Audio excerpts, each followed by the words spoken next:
Hi, I'm Pat O'Malley, or some people on the internet know me as Pac-Man Pat. You're here at Star Worlds Arcade at 1234 East Lincoln Highway in DeKalb. Star Worlds has been in business for 27, going on our 28th year here. What can I tell you about Star Worlds? Star Worlds has a flavor and an atmosphere like none other, and a lot of it is built upon not only what I do, but a lot of people have donated various things to bring the gaming culture to what it is here at Star Worlds Arcade. So let's go inside and take a look.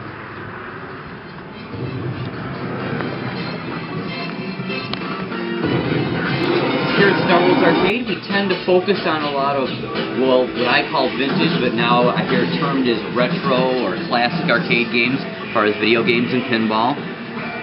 A lot of people seem to like it. We keep some of the newer stuff like Dance Dance Revolution and some of the gun games and some of the crazy taxis and such, because I don't want to just have games that are just vintage. I want to keep on the new things too.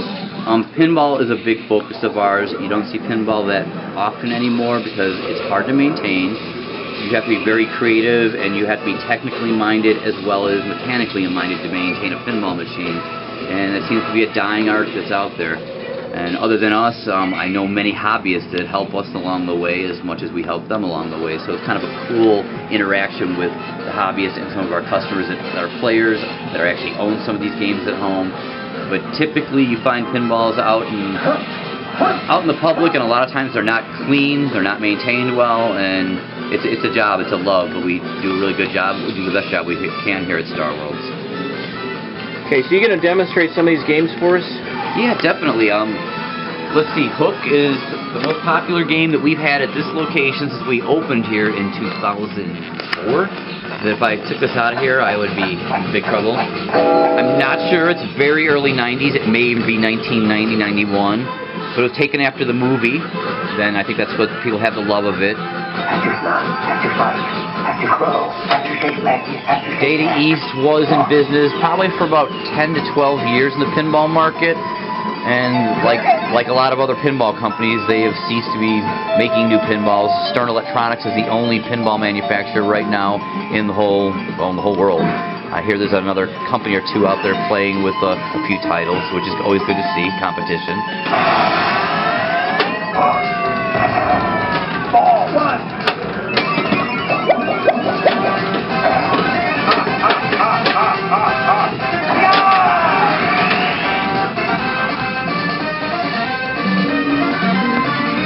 Now this was a dot matrix readout. Is that new for this era, for 1990s? Yeah. Or had that been around for some time? It had been around for a year or two, but this was fairly new technology with the dot matrix.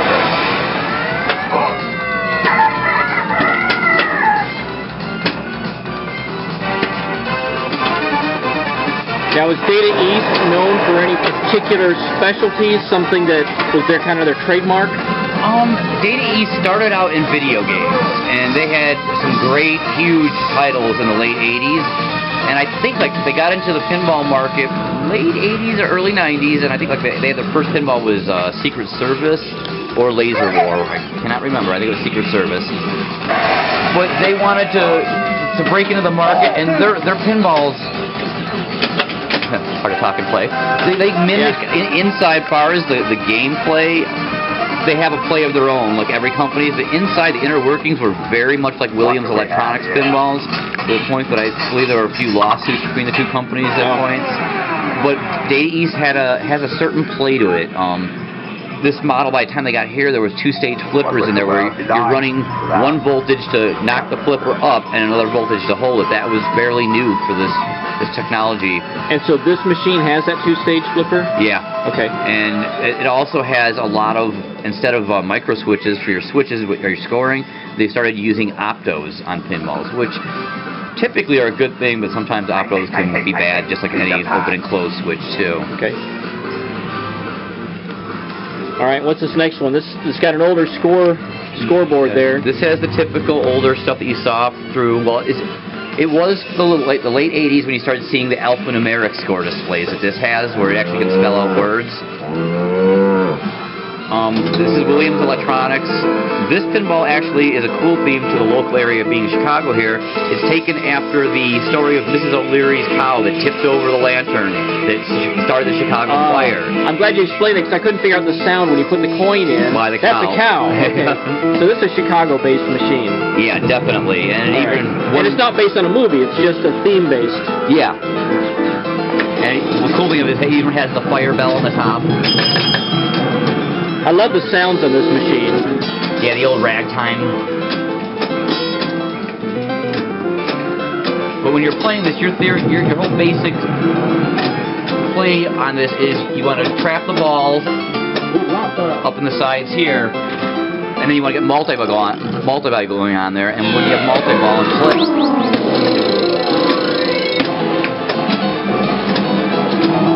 To a lot of pinball players, they would recognize what I'm going to say here is this has a lot of classic Williams sounds to it, other than the theme music there, but a lot of the target shots that... Okay, you said a lot of classic Williams type stuff? Okay, so... It's like the sounds. Okay. They synonymously became Williams sound effects, like just the hitting of the targets or hitting the slingshots. That's interesting to know. I never paid attention that certain brands had certain sounds even. So. And the one thing about this machine is the reason I will never be getting rid of it for a long time is Fire was put out 2 versions. This is the Champagne edition, and what made that different is the gold or the brass on here. The cabinet's wood grain and not pictures. And in the back glass, you saw when the end of the game, you saw the flames rotating. Right. And that isn't in all the games. That was only designed in the Champagne edition. Wow. Now, what kind of production was this one? I've never seen this machine before. You know, this was fairly big numbers. I mean, I would have to look it up, but there were probably at least, I'm guessing, 6,000 to 7,000 made. Really? No kidding. Okay. Now, as far as the Champagne edition, maybe there was a run of 50 to 100 of them. A lot of these went to the executives of Williams Electronics, and what I'm hearing is this one may have been one of those that was in someone's house. Here you're looking at Gottlieb's Caveman, and this is a unique pinball in the way that everyone seems to think that the hybrid of a video game pinball is Baby Pac-Man by Bally Midway, but that is not true. This is the first video game pinball hybrid that was mass-produced out there. There's not too many of these around anymore. A lot of people don't want to maintain them because they are a pain in the butt, but ours is always very good to us. We've been stockpiling parts on it. It was not a huge success for Gottlieb, but back then, in the time when this came out, and I believe it is 81 or 82. Oh no, I know it. It's 82. Gottlieb saw that the video game market was huge, and they were putting out things like Q*bert and Kroll and whatever have you. But they wanted to try to see if they could bring the video game player into the pinball world. And that was the whole philosophy of putting this pinball together. Okay, so to clarify, this is a Gottlieb machine, and Gottlieb prior to this made only video, right? No, Gottlieb was a huge pinball manufacturer. So they did pinball. Yeah, that was their big claim to fame. Okay, so they were a pinball company. They wanted to combine video, so they brought video in? Yes. Okay, all right. I had it backward then. All right. So you're going to show us how to play this. Guess I should note this is a wide body pinball, which most pinballs weren't this wide. It was kind of like a special feature. The object of Caveman is to get this up in the caves, your balls up here, to go into the video screen. Let's see if I can do it.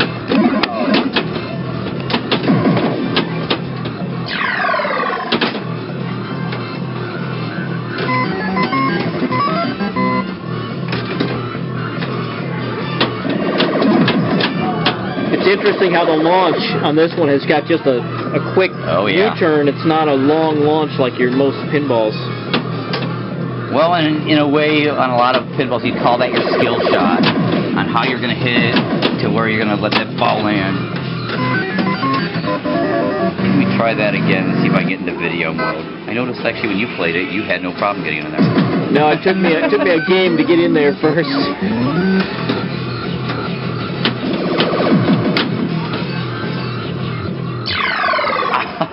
I hate that side out there.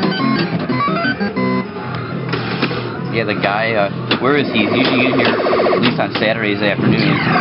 got this over 5 million on this game. Where is he now when I need him? 5 million? Yeah, This is a hard game. He's good. He's good.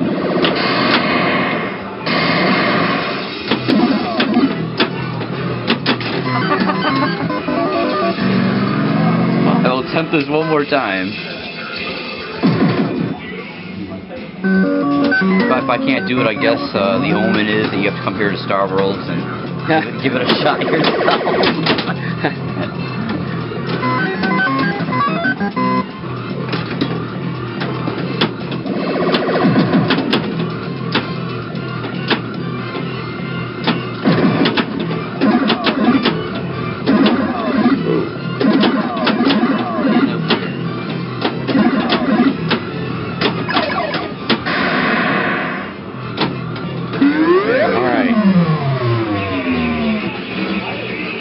Now it switches to the video mode, where you're caveman, you have to kill the green dinosaurs, and don't get killed by the red ones. Now what's interesting here is, I noticed that when you lost your caveman, it killed your ball too, right? Yeah, it did. But there's only one way to get out of that is if you, while the tunnels are open, kind of like on Pac-Man, you go out and it'll still let you keep playing in the pinball if you don't get killed by the...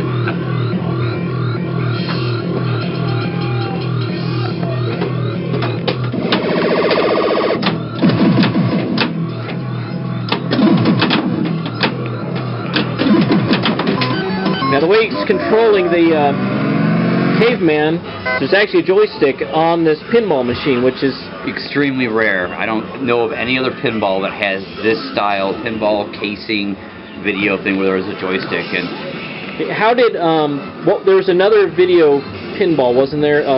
One of the Pac-Man series? Baby Pac-Man was kind of the biggest run after that, and believe it or not, there's a lot of people don't know, it's a lot of pinball people do. There's actually another one that came out after Baby Pac-Man that didn't do it quite as successful, called Granny and the Gators, which we have, but it's in restoration process right now. Alright, so was this game, you had mentioned that it was kind of a rare one to find. Did it ever catch on popularly? Never, I don't think so. I mean, I think it did okay for the time, but just period in like 1980, 81, 82, those are the golden age of video games. So many great titles were coming out that most people were not playing pinball, and this was an attempt for Gottlieb to bring those players to the pinball tables, but I don't think it was a huge success for them. I see. Okay.